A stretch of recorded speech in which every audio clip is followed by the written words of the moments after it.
said go with me and you'll see a team with a world famous history. Their name is how they gotta follow them. Home on the way onto victory.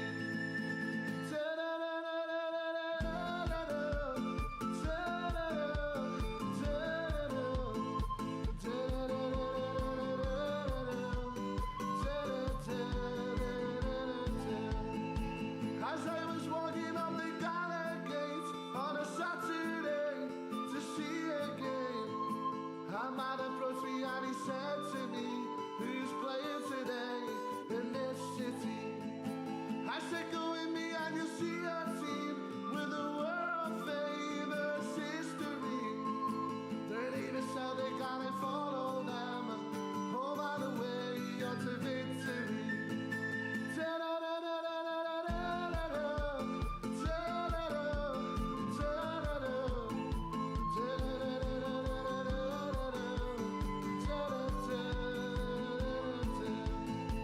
As I was walking on the Gala Gate on a Saturday to see a game, a man approached me and he said to me, who's playing today in this city?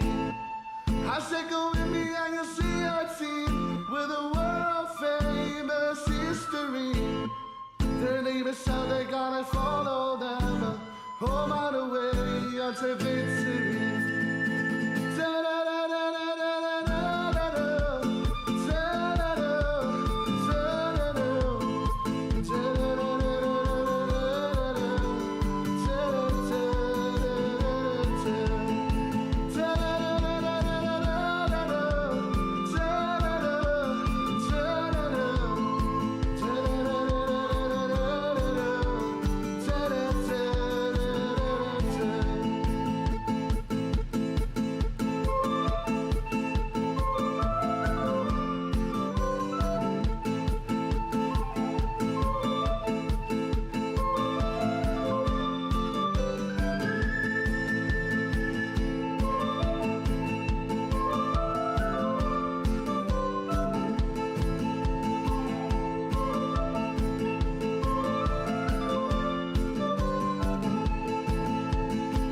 As I was walking up the Gala Gate on a Saturday to see a game, a man approached me and he said to me, who's playing today in this city?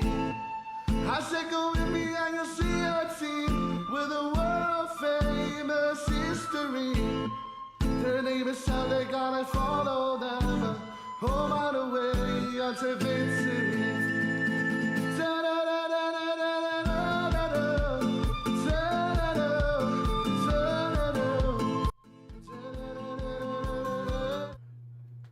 Hail, hail, legends, and welcome.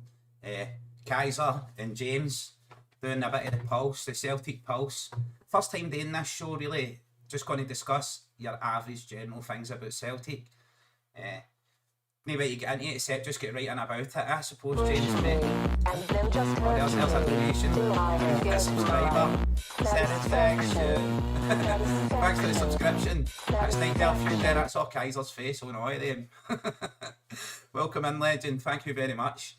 As I say, right, there's no way to get into it except just dive right into it. What we're going to start off with is a pre-game protest and how basically getting James's opinions as well as chat's opinions. Anybody out there in chat, feel free, right, just to comment away. You can see them coming up on screen there. They're going over the top of James's forehead. There's enough space on there for plenty of comments, don't worry about it. You know what I mean? So, the pre-game protests, people in their seats, people down in the stand. How do you feel it went, James? It was well backed. It was well backed, the supporters. And you see the photos, the large groups under the stand before the game, so it was massively supported. It's not, I don't think it's how I would have did it, but it's the first step on what supporters in these groups are deciding that they want to go. I'm more a supporter, I'll back the team for the first minute to the last. That's my sort of way of doing it. My only worry about these things is you've seen, like, I was checking up some things on Twitter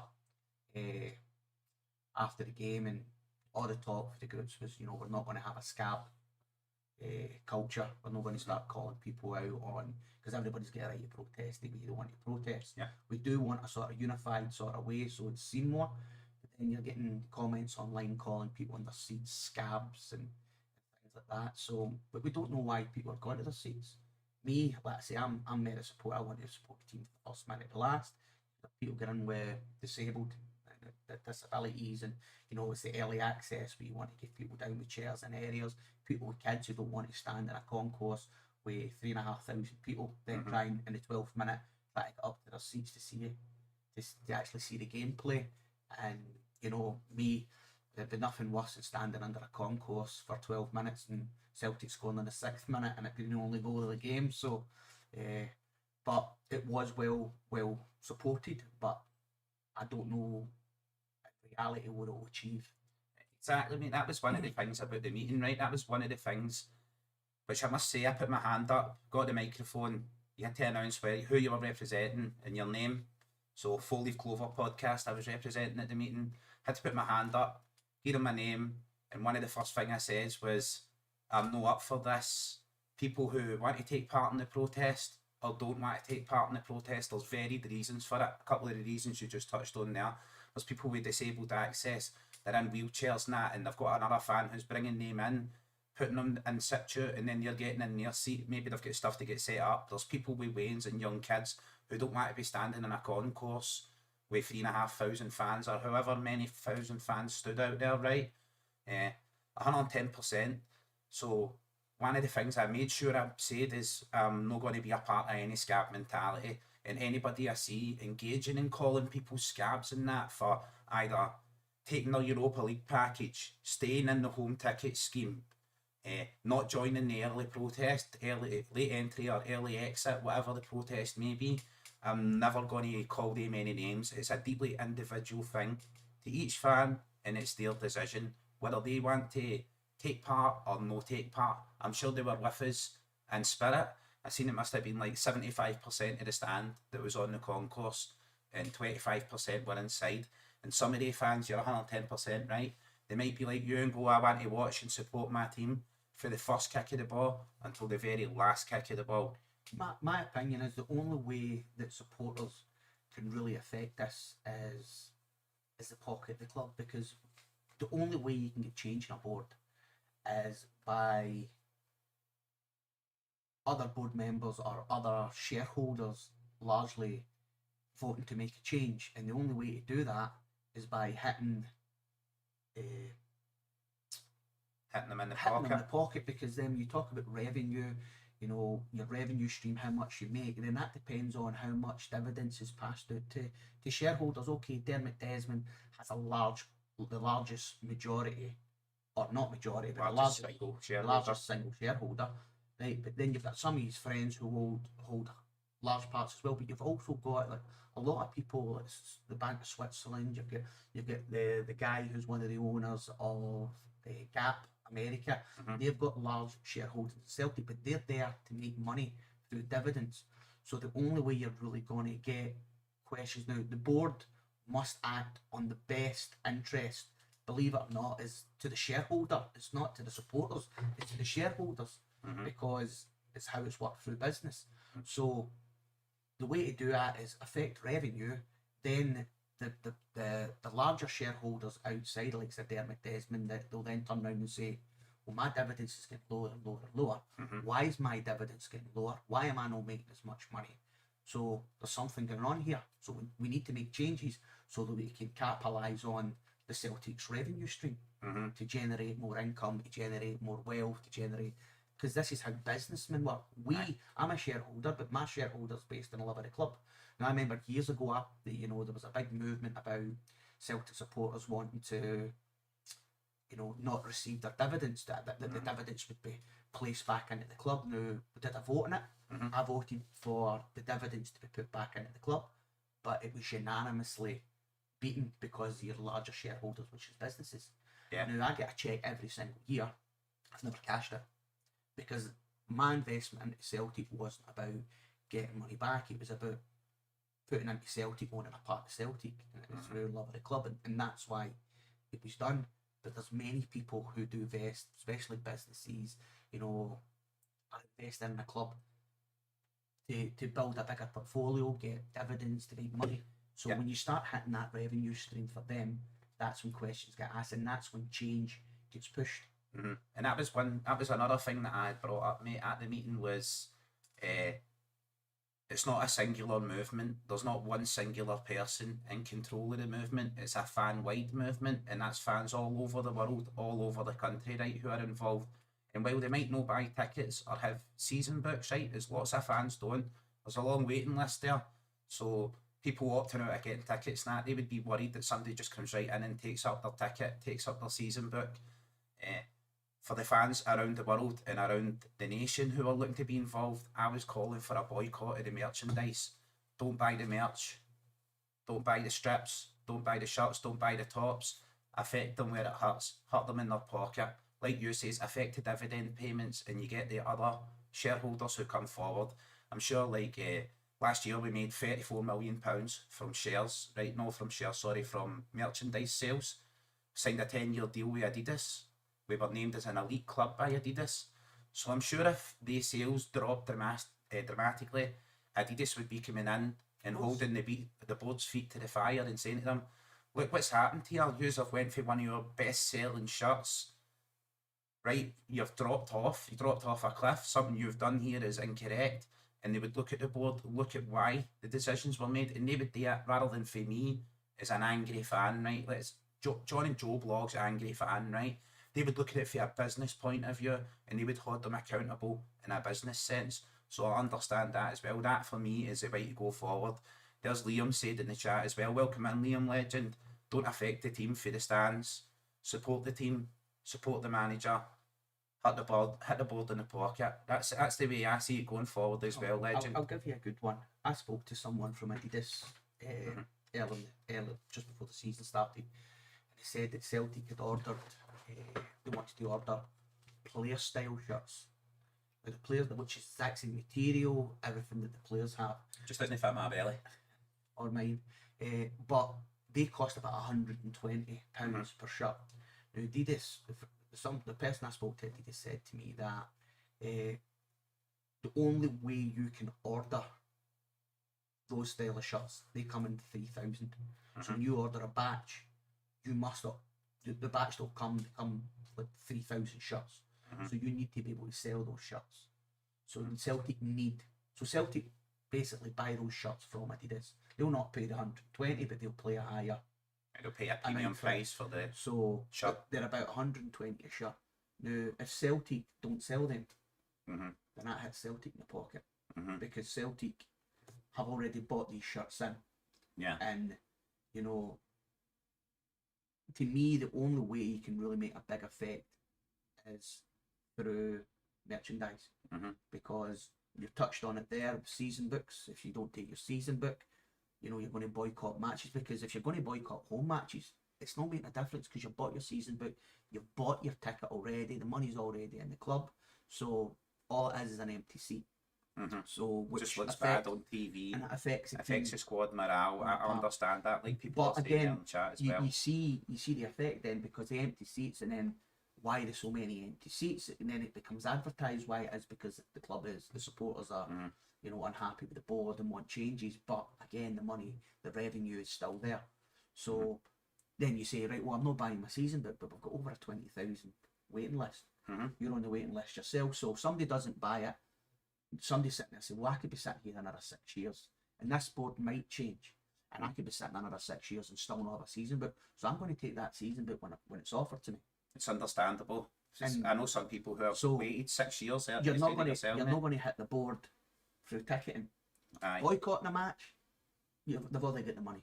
So you're not going to miss out in any. You're not hurting them there. It's not achieving the desired result for what you're sacrificing. So the way they usually merchandise is, Celtic will buy the stuff from Adidas at a certain price, and it goes into the warehouse. And a lot, when it comes to the shirts, it's embroidered on, but a lot of times it's just an iron-on badge and got me an Adidas t-shirt. And so they come just with Adidas t-shirt. That's embroidered. I've never wore this one, but this is ironed on. So in a warehouse, what you'll get is all they open up the tops and they'll just put a badge on, and they'll have the iron onto the badge, and that's the shirt ready, or the t-shirts ready to sell, and that's how Celtic will just buy that. So Celtic will buy in bulk and certain things and then sell it, and then that's where they'll make their profit. And but no, Stephen, mate, James is not doing the sleep out. It's just me, my man. It's just me riding slow in my light up suit. I'll have my phone. I'm actually gonna get a better phone, mate. Some people have criticised my phone because it's an old Sony Ericsson, so it's not very good at the camera and whatnot. So I'm gonna get a better phone, mate, for it. And as I says, light up suit. I do a bit of dancing when people donate £1. I'll do a wee dance in the stands. You know what I mean? You'll get £1 worth. That's what you're getting. Maybe shake one bum cheek for you, a wee bit of twerking. We'll see what happens. You know what I mean? Keiser kicked out of the sleep out in 15 minutes. Well, it's before when I done it before. As I says, I've been before. I went to sleep out before. They held me at the front door because and that was my fault, right? Because what usually happens is you get a sponsor form or you get a GoFundMe like I've set up right now already, right? So if you give me 2 seconds, I'll put it in chat just in case anybody wants to donate, right? You don't need to donate, legends. Sorry about sticking the heat closer to the camera. The keyboard's a wee bit away face.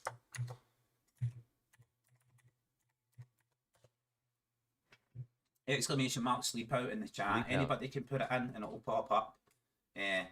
Heard something coming through the earphone earlier. Did you hear that as well? What's that? I'm just playing audio on my stream trips. What's going on there? To me, I think the only way we're really going to affect the board would be the merchandising.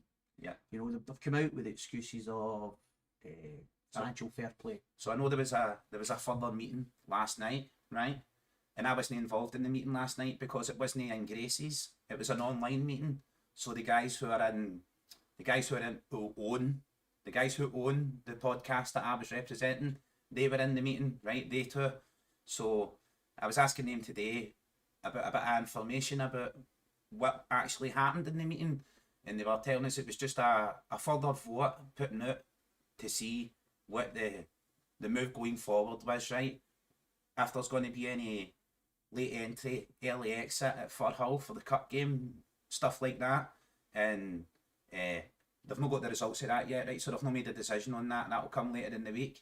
But also the fact that they're going to vote on a steering group, and the steering group's going to consist of about 30 people who are meant to steer the direction of what these protests are happening, what's taken on board, what's not taken on board. I believe it's 4 people from social media, so that's from all across every social media there that put their name down for the steering group. And there'll be some big boys in there like Axum, and I know Ryan118 was at the meeting, but he probably didn't put his name down. As a matter of fact, I know for a fact he didn't put his name down. He says he wanted to be there and was in support, but didn't really want to be involved in the steering of the thing. Tino, 20-minute Tims, 4 Tims in a podcast, people like that, they'll have their name down. There'll be a lot of big dogs in there who want to take part in the steering group. But who, in reality, who does the steering group represent? Because it's hard in that sense. You've seen it through other supporters bringing in, you know, supporters groups, supporters on boards, and 9 times out of 10 it just breeds more incontent because people start out, you know, not every supporter's got the exact same sort of focus on how they want to take club forward. You know, you look online and you see the chats online, and then you'll see the arguments. You see arguments between supporters because everybody's got their own views on how they think the club should run. So sometimes I think the steering group, it's a hard thing because you start out representing a group, and then you get the in-house fighting in the group, and then suddenly fractures. A lot of people then start just representing what they think. Aye. And their own view rather than the views of the collective. That's something that I've noticed there, mate, is when the movement started, right, and it's a fan wide movement. Every fan had the same idea. We weren't happy with the transfer window. We weren't happy. Not that we're not completely happy with the transfer window. We feel the manager wasn't backed early enough, and I think it was Brendan who gave us those words. It was timely investment. The investment wasn't timely enough to get us through the Champions League qualifier and have us all prepped and ready. To agree an extent, and I agree with it in a large sense. I disagree with it because I'm totally unsatisfied with the transfer window. I don't think we've brought in players to really enhance the squad. Now, after Bayern Munich, you want to take that next step. I don't think we've brought in a level of player that could take you to that next step. I don't think we've even brought in that level. Well, we're not going to that level again because we never qualified. So we've definitely not brought in a level of player that can even get us to the same stage we were at before. So okay, we've not even maintained. You could have a freak result or results when and go out, but you're still hoping with that. Then if you're not in the Champions League, if you're building a team to take you to the next level of the Champions League, if you don't make the Champions League, then you should have a squad. You should be taken very far in Europe, really far in the Europa League. And you're still looking at the squad right now, and you're saying, did we do that? No. We look very, very disjointed. Yes. Right through the middle of the park. Spot on, Baz, mate. That is spot on. Some people have their own agenda. Some people want to attend these groups, and it's not about the fan movement and the change. I suppose it is about that in part, but it's also about them being recognised for it, for their face being at the forefront for it. And if anything does change, then they can stand up in the room and go, I was the guy who made that happen. I was in the top group. I directed things to happen. There's a lot of that, mate, right? There is a lot of that, especially when it comes to the online community, because you get people like me, right, who are used to being the face of things and showing their face on things. But if I was selected for anything like that, I think it's a double-edged sword, first and foremost. I think if you're selected for that, if stuff goes wrong, it's your face that's up front for it when it goes wrong. If stuff goes right, it's your face that's up front for it when it goes right. But you can always go, oh, well, I argued for what the viewers wanted. I argued for what viewers were saying. A couple of ideas viewers have came forward and said is like a 50-50 scarf. We sack a board on one side and back a team on the other side. When you sell the scarves, where does the money go? Or we use it to buy shares. Right, who's in control of that money then? Or we employ corporate lawyers. I'd be willing to donate to that. Right, whose bank account are you putting that money into? You know what I mean? There's a lot of inconsistencies there. I agree. There's a lot of places for it to go wrong and fall down. I'll agree to an extent of that, but I don't want to take away from certain aspects of the group, because I still do believe that every single Celtic fan will be going to these meetings and joining these groups with the right intentions. Aye. It's the right intentions. We want better for the club that we support. We want to see the club moving forward, not our bank balance getting bigger. We've survived all these years, and people turn around and say, yeah, by good governance, right? I can understand that, but you can still govern the team well. Well, there's surviving, isn't there, mate? And then there's thriving. We're actually thriving right now. I think the financial figures are going to come out later this month, and we're going to be sitting over £100 million in the bank, and we'll be paying £10 million in corporation tax to the UK government. The £10 million buys a good player, mate.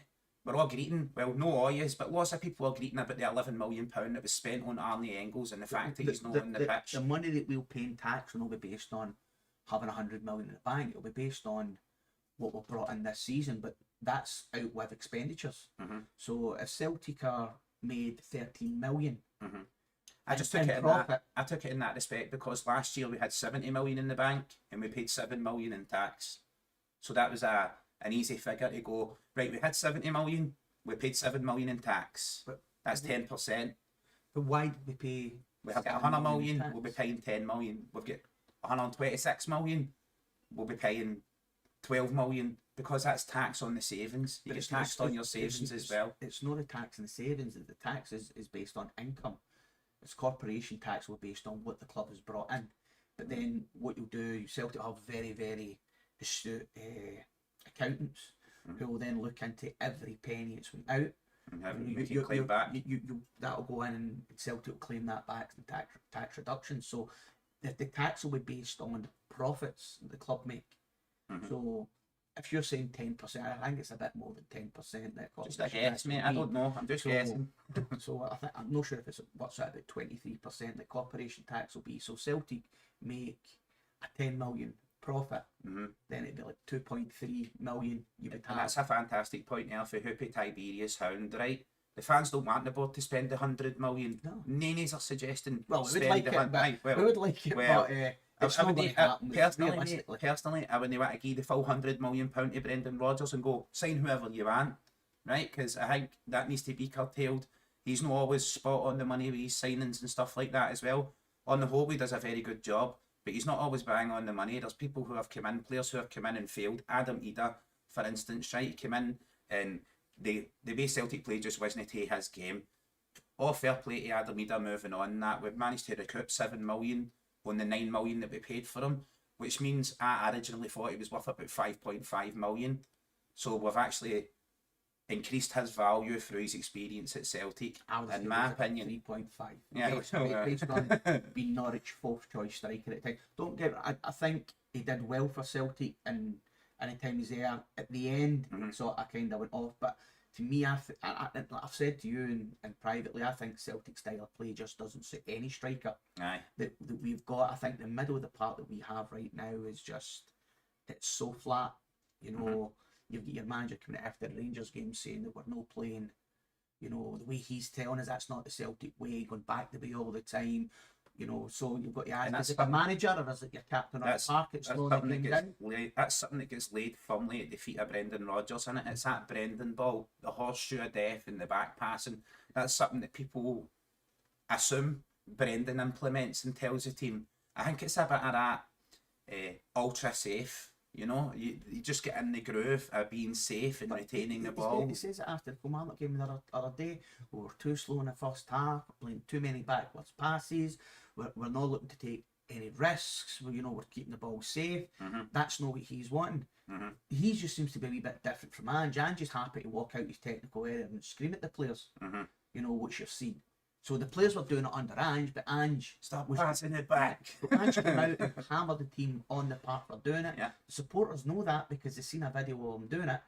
So you're looking at the players in the park, you're saying that they just want to kind of keep hold of the ball, have a wee bit of patience. But my problem with that is, like, okay, going to the match at the weekend against Kilmarnock, very flat first half again. Do you know what I'm saying? Well, that brings us to the next point, which is the game, mate. My frustration with Hatate is, to me, when Hatate's on his game, he's the best midfielder at Celtic. That's few and far between. But that's his problem this season. What I like about Hatate is, at times he's willing to take that risk with that edgy pass that moves us forward. You've seen the one in Europe, we're outside of the foot and it goes through and we're through.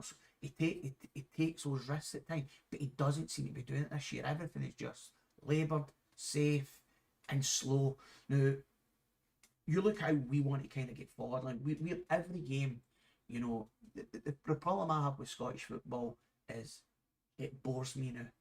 Every single team that we go to play, whether it's Celtic part or away, low block, full defence, and you can say, right, okay, they want to try and get a point for a game, they've got to take care of themselves.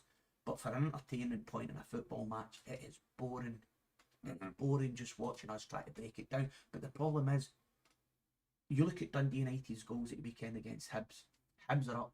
Dundee United are breaking quick, out the wingers, everybody's up the park. The ball's getting played in and are having shots, they're getting locked, they're getting goals. And their counter-attack was fantastic. But the problem I've got is when teams are then stretching themselves to get a goal against Celtic and they're pushing themselves up, we need to be quicker at moving that ball forward. We've seen it at the beginning of the season last year against Man City, against Chelsea, and we brought it into the first league matches. We were so quick at moving the ball forward. It get teams caught, when they push forward, and we were getting behind, we were getting goals. And we were catching them in a transition. That's it. And we're not doing that. Now we're holding the ball teams... and allowing them to transition and all get back and all sit in deep. And because we're slowing the ball down, your McGregor's dropping into 5 yards after play with the ball, asking for the ball. He's either giving it back or he's playing it back to the side to another defender. And it is just slowing us down. And by the time we're moving the ball forward, everybody's back in their half, and it's all about us. Let's keep the ball, like you say, shoehorn her there. Let's try and move the ball round them. Let's try and move them out of position. Now, the boy Tenecti can help that. Now, I thought he was unbelievable at the weekend. He started off, players, he started to bring players out. Now, your teams are very disciplined, keep tight, keep compact against Celtic. He was getting players in the second. This is why we were so good.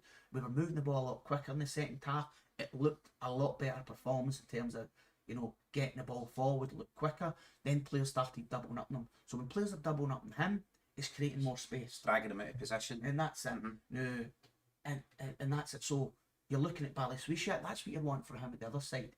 Mm-hmm. You want, you know, you're hoping he's looking at his first 2 games and he's looking at Taneski and he's saying, you know, he get man of the match, look how he played. Mm-hmm. I need to start taking on players, getting be in a bit more behind players, adventurous. be a bit more aggressive in the attack, you know, but... And the two of you did speak about that in the green room as well, mate. We did mention how before Balagwisha came in, I know he's been billed to us as a winger, but before he came in, he was playing in that kind of centralised role for Antwerp. He was more number 10 in the centre of the pitch. And Hoopy's put in the chat again, that was something that I suggested, mate, is moving Callum McGregor out of that deep line position and playing him further forward and playing Bernardo and Engels and having the 2 players back there for the interchange between 2. When somebody tries to shut them down, your interchanges between 2 midfielders and you're moving forward rather than going back to one of the poorest. I've got to say that, right? I love Liam Scales. I'm a big Liam Scales fan. I'm a big supporter of Scales, right? He's been a best defender this year, but his distribution lets him down. It does, mate. See, he's powerful running when he runs forward with the ball and he's marauding that. I'm like, wow, he's outstanding. He's general defensive player. I think he's very good. Excellent at defending the box. That good in the air as well. It's something we lack.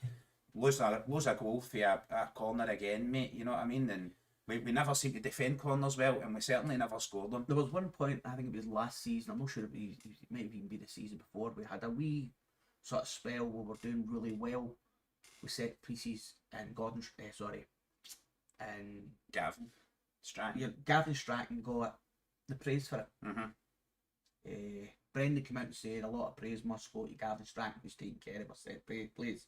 So if a lot of praise then needs to go to Gavin Stratton for it, No, it's a criticism. they've got to be criticism. Look, I've been involved in the game, as you know, Martin. Like on a match day -2, that's when we would start to work on, you know, our passage of play, how we want to move the ball forward. Mm-hmm. You know, and match day -1 would kind of go into the shape of the team and then work on set plays.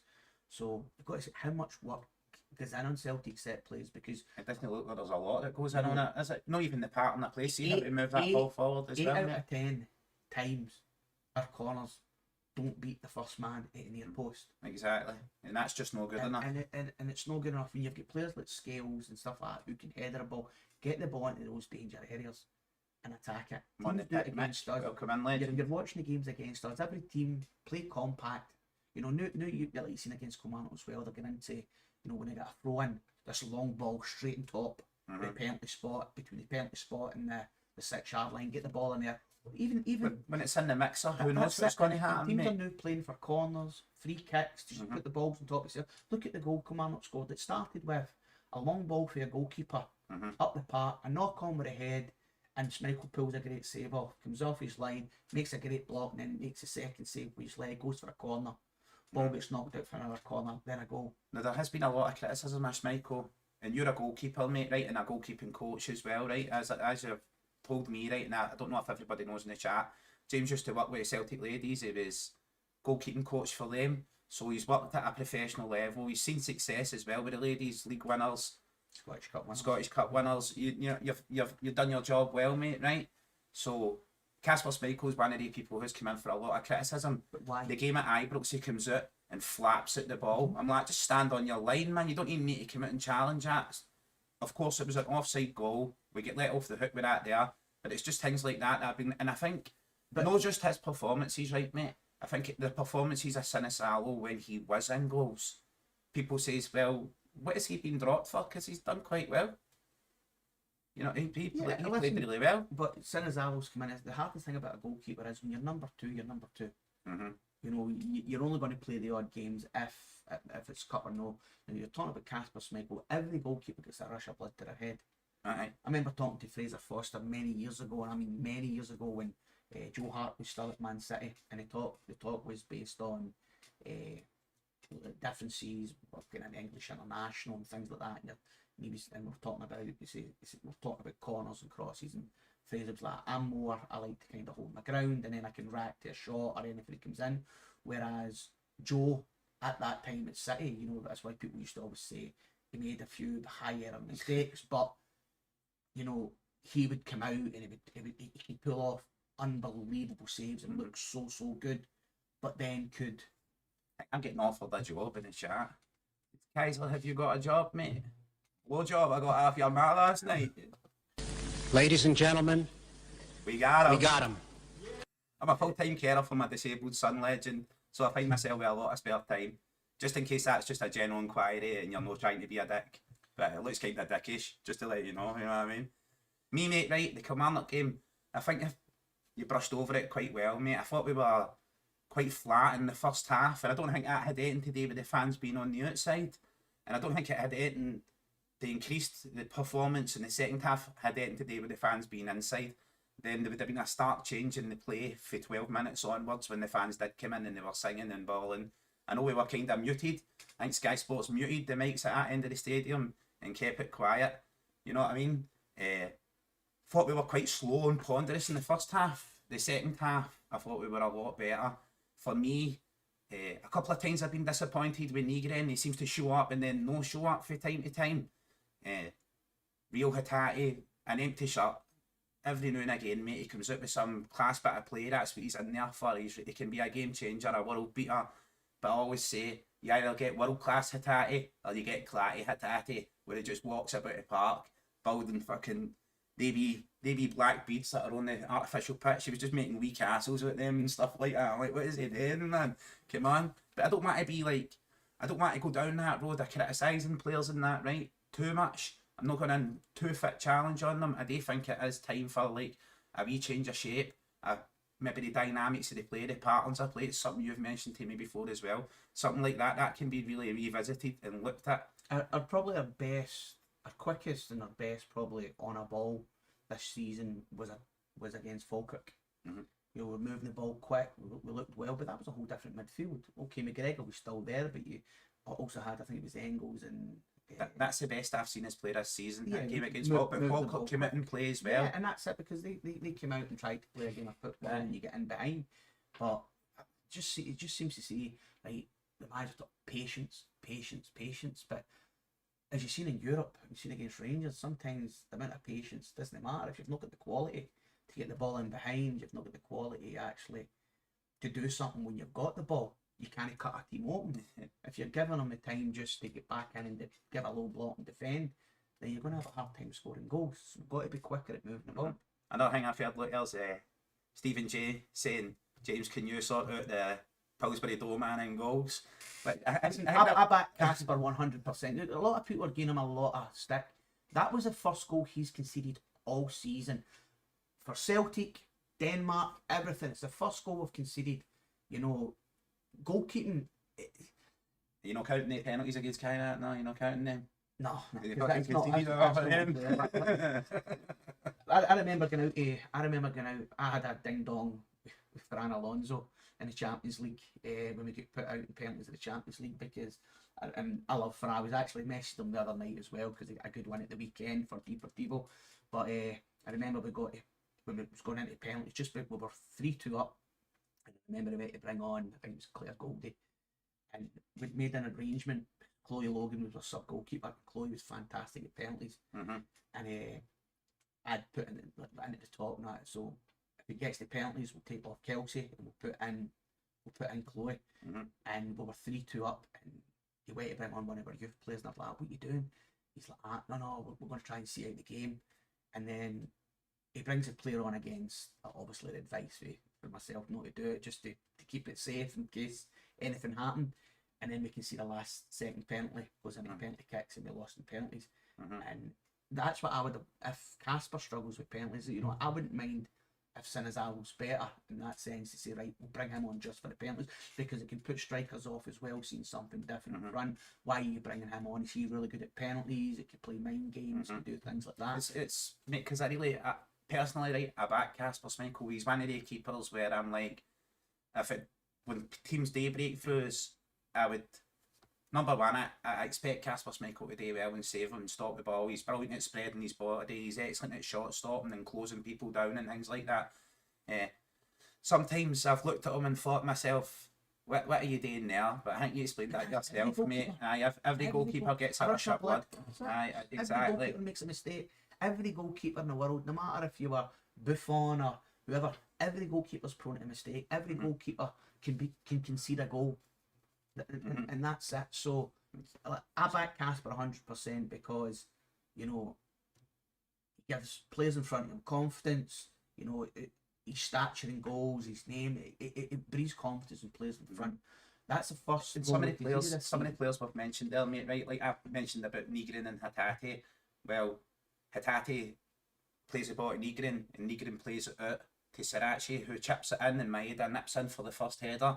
And I'm like, right, when we get them in advanced positions, and I think Sriracha being on as well, mate, I noticed that he wasn't hogging the touchline like Kieran Tierney did. He was coming in more centralised, more Greg Taylor-esque without fully inverting, but he was coming in and moving through the midfield on the inside.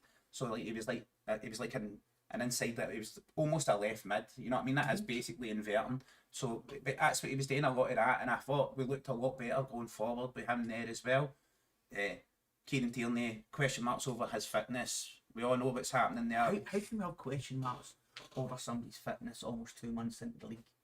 Because he's not finishing games. Right, but Turned up for Scotland, they didn't play there because of injury, or whether he was feeling something, carrying a knock, something. There's something about Kieran Tierney, and I don't. The I management don't may just see it as managing the player. I don't subscribe to what a lot of people are saying. Like he's not the player he was when he was first here. Of course, But he's he's not the not, player he's he was. older. He's older. You know what I mean? You're preaching to the converted. But in the actual, what was your thoughts on him? His first game coming on. People say he was fat as well, just like they say about Carper, mate. I didn't know it was his 8 stone balls they were talking about.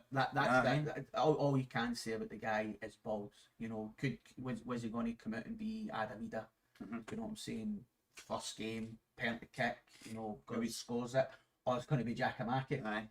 Comes on, misses a penalty. So it takes a lot of guts to turn it in. But if you watch Callum McGregor says, he came up and asked me if he could take it. So straight away, I want the penalty.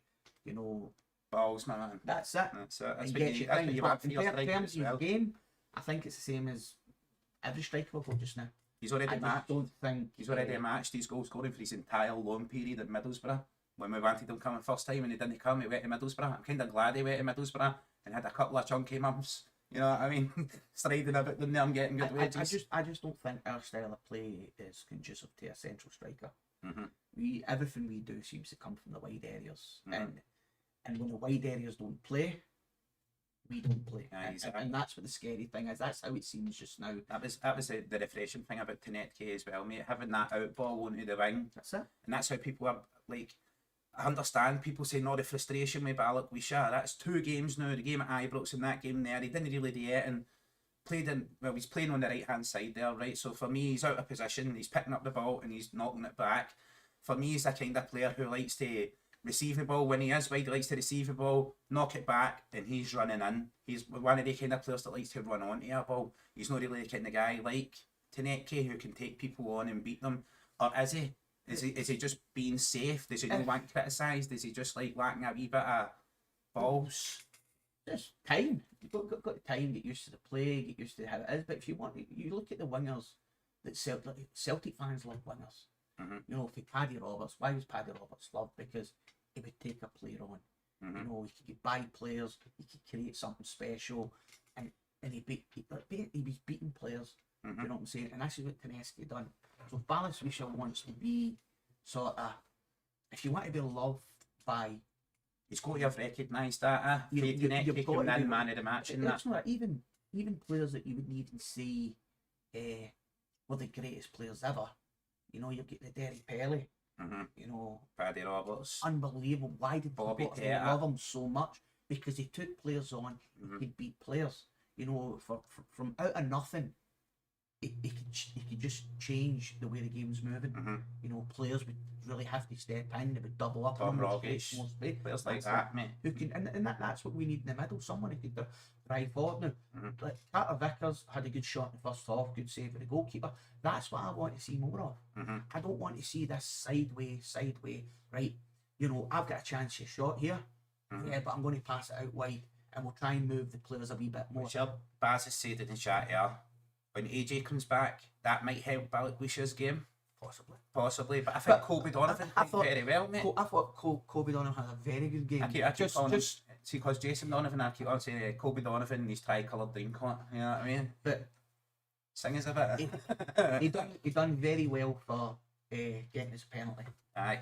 Personally, I don't think it was a penalty. That's my own opinion. I think it's very, very soft. It was harsh, mate. It was harsh as it for a deflection. But He hit his hand. It was in, but I in think my opinion, it's a third handball of the game. If a team wants to pack a defence, there's chances these sort of ricochets happening. And if you look at the Rangers penalty earlier in the season, they came out and they openly turned around and said, and I thought it was very soft as well, but the ball was going on target, and the hand stopped the ball from going on target. And my belief was the shot from Celtic was taken was going on target. So if that ball's going on target and the hand changes direction of the ball, it can be seen a penalty. So I can see why it's been given, but if it was given against me, I would be furious. Funnily enough, mate, I think earlier in the game, right, Netke hits the byline and he goes to cut the ball back, and the Kilmarnock defender's running he's running like this, and I'm like, what the fuck? His arms are extended for his body like I thought this. the second one was probably. And I'm like, that's more a penalty than the one that deflect. Look, James Forrest hits a shot, it deflects off the player's boot. When it deflects off his boot, is it still heading towards goal? Chris Boyd says no. Chris Sutton says it was going right in the top corner. But again, we it never depends. know. If you look from behind the shot, it looks like it's gone on target. But if you look from behind the goal, it looks like it could be going by. But again, the angles don't show where the ball would actually go. I felt the ball was going on target.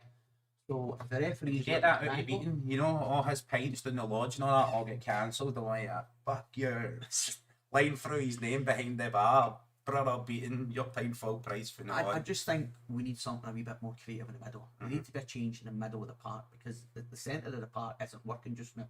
It's very slow. It's stagnated right through the centre of the with Tedeschi, hopefully with his pace going forward, attacking players. You know, that's what we need. Somebody's going to do that. It's going to draw people out, may open up a wee bit more space. But it's the speed of moving forward. He's not going to be cutting back, and this is what Bally's is doing it. He's playing safe. He's getting out wide. He's cutting back side, and he's playing the balls, right? Whereas Tedeschi's attacking, and it's dragging players, and it means when he's going forward, we're moving forward. So if a ball's coming inside the box, it's for one of us to run onto, and that's where we can create chances. But if we're cutting back across the park, and then we can't get through, and then we're cutting back across the other side again. Teams are just being disciplined, and they're just holding positions. Whereas if we're moving forward, we then start to stretch them, and that's what we need to do. How do you fit Connecty and Jota into the same side, mate? When Jota comes back, play the right. You know what I mean? Play Jota on the right. Look, here I'm all for it, my man.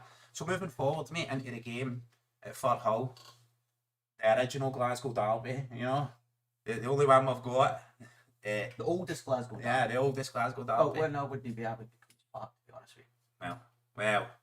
Well said, mate. Leslie Hampden. Do you think there's going to be any more protests before that game? And if there is, what do you think? Do you think it's going to be during the game? Do you think it's going to be like you always have your chance for sack board? No one's going to have that in the ground. But I'm not privy to any of the minutes of the meetings or anything that's happened. I'm sure they would have been discussing the next step, which will happen at this one. I do reckon that things are going to go game by game. Aye. Where it's going to be, I don't know. You know, if it's home matches, our supporters going to then stop buying. It's meant to be an escalating windfalls, match programs. Are they going to start buying? You know, less merchandise. Are we going to go? You know, we're not buying anything at the pie stalls and things like that. So, other thing, the only raging, mate, I can get a kebab pie, but we're not being at paradise anyway. You know what I mean? So the only problem is I think the only way to actually back the team, affect the outcome, is going to be things like merchandise. I think that's the only viable way to really hurt the board and still support the team to the maximum. Be there for every minute. I was talking about, rather than late entry or early exit, staying in longer. You know, just refuse to move after the game and stay there for an extra half an hour singing sack aboard. I know what you're saying, but then that could breed consent, things like that, because then you're given an opportunity for the the history for police kettle supporters and stuff like that. So still not had that report on the police kettle, and that's can that then lead to further disorder or claims of further disorder, which puts the supporters groups again in further bad lights. Now, You don't you want want to do things where it doesn't affect supporters groups or put them in a bad light. Mm-hmm. You know, it's a hard thing, but because everybody's got their own opinions on it. Yeah, You know, yeah. and Just see a wee question off the Baz. Do you know if Panetki can play on the right for when Jota comes back? I know Jota definitely can play on the right. Panetki always seems to be left hand side. I know, seen him play. I know he can use his right foot for more than just standing on, which is the opposite of my left foot, mate. Because I use that for his standing on. If you look at Ellen, when obviously Ange was manager as well, Jota played on the left, and Ange played Maeda on the right at times as well. Yeah, true, mate. So True. if you want to bring I don't think just because attacking and you want to keep probably if Tedeschi's been your most influential attacking player, but you want to keep Maeda on for his pressing and his work ethic, you know, you want to kind of give an actual game, then that's an opportunity you can do to move Maeda to the right side. Yeah, 100%, mate, 100%. I was thinking that myself as well. Is like we often see Maeda on the left. The right side is the side that seems to be suffering. You've got Maeda's work rate and that, and he can play on the right side as well. So that is an option. I think it all depends on Iniacho as well. Johnny Kenny's still about there as well. Shin Yamada. We've got a lot of strikers at the club now. Callum Osmond, that's 5 strikers. We've got a plethora of strikers here, and we only play 1 each game. 2, maybe, you know, when we make the changes. For me, it's got to be very interesting moving forward, mate. Are we going to play these players in the cup? Is Sinisalo going to play? Is Johnny Kenny going to play? Is Shin Yamada going to play? Are we going to have that rest period for the squad? The main focal point being the league in Europe, and have like League Cup side. Your manager's not going to make too many changes for it. I still don't think, even if the manager did do that, I think at first people would back him and be like, aye, that's the way to go, rotate the squad, and then as soon as you get a bad result, they'd be like, fucking manager. If the game was at Celtic Park, you might have made more changes, but you've gone to different environment, you've got Firhill. I think you maybe get Sinisalo back in goals. I wouldn't be surprised if Puzzi gets a little run out. Yeah. To get him his first sort of. Only if it's raining, because you only play with Puzzi when it's wet, my man. You can't play with Puzzi when it's dry. So he might get a wee bit of run out. If he does, it will probably be with Scales, or he may just go back with Murray with Scales in the centre. Which is very baffling, mate, because even for the Kilmarnock game, I thought we would have played Dane Murray, given CCV's injury record and the fact that we were on a plastic surface and that. And the fact that you're already going with 2 changes in your back line. You don't want to change too much. So if you're going with something different in your wide areas, you want to make sure the centre's as strong as possible. So just kind of like compact. Well, last point here, mate, right, that I wanted to ask you about is, like, you're a season book holder. You have been since the stadium was built, right? So you're a season book holder before that as well, right? But you have been since the stadium is built, right? Certainly now, since the days of Fergus McCann, is the home ticket scheme, right? There is people opting out of that. It is a personal choice, right? The Europa League package, and what's your opinion on taking those tickets? I'll take mine. Yeah, 100%. 100%, because I'm going to support the team. So I've said that. I put my hands up and went, if I got offered them, I'd take them as well. I'm the home ticket scheme. I've not had a ticket for the last 5 finals. Well, I lie. When I was working at Celtic, I got one from the club, but through the ballot, I've not had a ticket for the last 5 finals. So if some people are coming off it, I might have a chance of getting a ticket. I got one for the prawn sandwich second. I might get one for another cup final this time. But listen, I'm not going to. I'll keep my home ticket scheme because I go to all the matches when I can. So, and I'm going to go to Europe, whether it's Champions League, Europa League, because I support Celtic and I want to go to the matches. No disrespect to people who choose. No, that's their decision. That's their decision. It's not like, but tickets will be taken up by other people. Whether it will be sellout is another matter. That's one side I've seen, mate. Is look, I got tickets to the Keiser game. I got tickets to cup game before that as well. Well, I'm out of the country for the Braga game, so you've got a ticket for the Braga that game. Then, right? And so there you go. I'm glad I never says I'm fucking boycotting it. I definitely got, you know what I mean, mate? So that is the point, is there will be people who were on the home ticket scheme and missed out on Ballage year on year, and they'd be like, aye, well, I'm not sacking mine, you sack yours if you want. And look, 110%, you're entitled to do whatever you want. It's subjective, it's personal to you. How you support the club, how you go, your pre-game ritual. Some people go for a shower, some people shower upside down, some people go for a bath, some people go for a pint. I don't know, mate. Everybody has got their own wee. Some people wear their lucky pants. I've wore every game, for the past 10 years. I don't know, mate. People have got their own rituals, their own beliefs, their own way of supporting Celtic. The one thing that we've got in common is we all support Celtic. We all love the club. We all want what's best for them. Well, some people, we all want what's best for them. Everybody right? wants. Everybody's got a different idea of what's best as well and how to go about it. So this is why I say the supporters groups and different stuff like that. I'm not going to turn and say people are doing X, Y, and Z, because every single person is going in to try and do things how they believe is going to take us forward, how we're going to make us better, how we're going to take the club forward, how we're going to push it, push things to help the manager, help the club, whether with boycotts and it will hurt the club. And that's maybe why but do that. Short term pain for long term gain is what people may see it as. A lot of people are having a dig, and a lot of people are having a dig at the board about the comments they made in regards to. I think that's financial fair play. disgraceful, man. It is, but if you're looking at it from a different perspective, it's this year it's dropped to 70% of your income. Now, last year we had 118 million pound turnover we had, and that was based on 80%. Right. So we made a profit of say 23 million based on, and that was with 118 million. A few years ago, I think our wage turnover was 55 million. That's just wage turnover. That's no operation costs. That's not everything else on top of it. So you're talking about into the high ends of the millions. So without Champions League money, then you're dropping at least 20 odd million from that. But you made that up by the sale of Kun. But last year you still made a 20 odd mil profit. That was with Champions League and a 25 We're still going million to January window to come, mate. We're going to be losing my head probably in that window as well. 25 million from Matt O'Reilly as well. So Frimpong money. you make that. You still got money from that. you still got operation for costs. free. You still got all that. So and you're dropping a further 10% this year.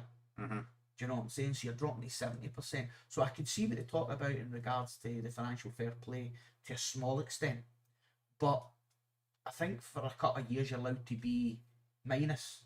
Yeah. And how can you then turn around and say, oh, by the way, we're trying to be, who have been in profit every single season. Fucking poster child for financial fair play, aren't they? One of the best run clubs in Europe, as it's going to say, we're in the green every year, but then you look across out your window and across the road and you look at them in the red every single season and say, well, how can they still buying? But then is that a question of the SFA? Are they still governing the country's regulations fairly?